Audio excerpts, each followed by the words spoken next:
பெண்களுக்கு 1000 ரூபாய் வழங்குவது குடும்ப நலனுக்காக என்றும் ஆண்களுக்கு கொடுத்தால் அது டாஸ்மார்க் செல்லும் எனவும் திமுக கொள்கை பரப்பு செயலாளர் ஐ லியோனி விமர்சனம் செய்தார். சென்னை மணலியில் நடைபெற்ற நலத்திட்ட உதவி வழங்கும் நிகழ்ச்சியில் திமுக கொள்கை பரப்பு செயலாளரும் பாடநூல் கழக தலைவருமான ஐ லியோனி கலந்து கொண்டு உரையாற்றினார்.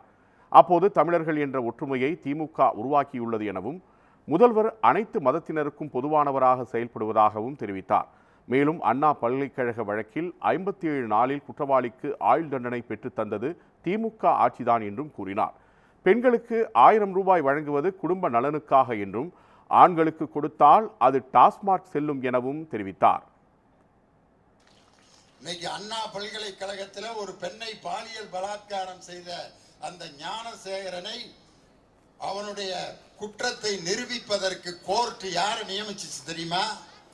3 பெண் போலீஸ் அதிகாரிகளை நியமிச்சு, ஒரு எஸ்பி, ஒரு டிஐஜி, ஒரு ஐஜி, 3 பேர்த்தோட தலைமையில நீங்க தான் இந்த கேஸை விசாரிக்கணும்னு சொல்லி 3 பெண் காவல்துறை அதிகாரிகள் விசாரிச்சு கிட்டத்தட்ட 57 நாளில் ஒருவனுக்கு ஆயுள் தண்டனை பெற்றுக் கொடுத்திருக்கிறார்கள் என்று சொன்னால் அது பெண் போலீஸ் அதிகாரிகள் அந்த புலனாய்வை சிறப்பாக செய்தார்கள்.